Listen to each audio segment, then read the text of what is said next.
Halo, selamat pagi. Sebelumnya, perkenalkan nama saya Eka Ananta Karoskali, dan di sini saya akan membahas terkait perencanaan penyuluhan pertanian.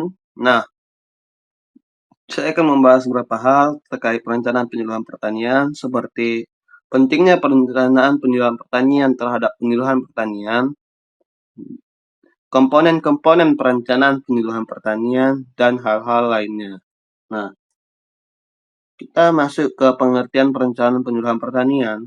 Menurut Undang-Undang Republik Indonesia Nomor 16 Tahun 2006, Bab 1 Pasal 1, Programa Penyuluhan Pertanian adalah rencana tertulis yang disusun secara sistematis untuk memberikan arah dan pedoman dalam pencapaian tujuan. Menurut Macikanto, perencanaan program penyuluhan merupakan suatu kerangka kerja yang dijadikan acuan oleh para penyuluh dan semua pihak yang terlibat untuk mengambil keputusan tentang kegiatan-kegiatan yang ingin dilaksanakan demi tercapainya tujuan pembangunan yang diinginkan. Nah, perencanaan penyuluhan pertanian memiliki 5 tujuan. Yang pertama, menentukan arah dan prioritas kegiatan penyuluhan. Yang kedua, menyesuaikan program dengan kebutuhan real petani. Yang ketiga, mengoptimalkan penggunaan sumber daya manusia dan finansial. Yang keempat, menjamin kesinambungan kegiatan penyuluhan. Yang kelima, meningkatkan efektivitas komunikasi dan partisipasi masyarakat tani. Nah, kelima hal ini dicapai untuk dapat mencapai tujuan penyuluhan pertanian, yaitu kesejahteraan petani dan meningkatkan produktivitas hasil usaha tani petani. Perencanaan penyuluhan pertanian juga memiliki beberapa tahapan. Nah, tahapan-tahapan ini digunakan untuk dapat merancang perencanaan penyuluhan yang tepat dan sesuai dengan kebutuhan petani. Nah, yang pertama yaitu ada identifikasi kebutuhan petani melalui survei, wawancara, atau FGD. Yang kedua, penetapan tujuan dan sasaran penyuluhan.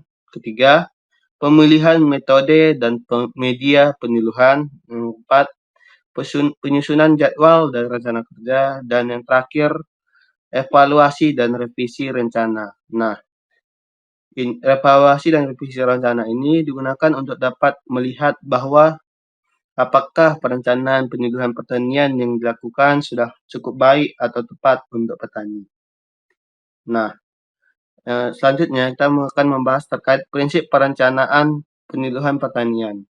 Menurut Mardikanto, prinsip-prinsip perencanaan penyuluhan pertanian meliputi yang pertama, partisipatif atau melibatkan petani sejak tahap awal. Dan kedua, fleksibel, dapat disesuaikan dengan kondisi lapangan, terukur, memiliki indikator keberhasilan yang jelas, berorientasi hasil, berfokus pada perubahan perilaku dan kesejahteraan, dan yang terakhir adalah berkelanjutan, yaitu mendukung pembangunan pertanian jangka panjang.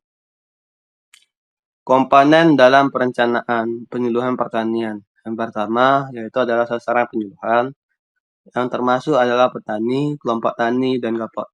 Yang kedua, materi penyuluhan, teknologi seperti teknologi budidaya, manajemen usaha tani. Yang ketiga yaitu adalah metode penyuluhan. Metode penyuluhan dapat berupa seperti demonstrasi, diskusi kelompok, dan kunjungan lapang. Yang keempat yaitu adalah media penyuluhan. Media penyuluhan dapat berupa leaflet, video edukatif, dan radio pertanian. Yang kelima yaitu adalah sumber daya. Sumber daya dapat berupa seperti tenaga penyuluh, dana, dan sarana pendukung. Nah, penyuluh juga memiliki beberapa peran dalam perencanaan penyuluhan pertanian. Yang pertama yaitu adalah sebagai fasilitator. Penyuluh dapat menjembatani kepentingan petani dan kebijakan pemerintah. Yang kedua yaitu adalah sebagai perencana. Penyuluh dapat menyusun program sesuai dengan kebutuhan lokal petani. Yang ketiga, sebagai pendamping.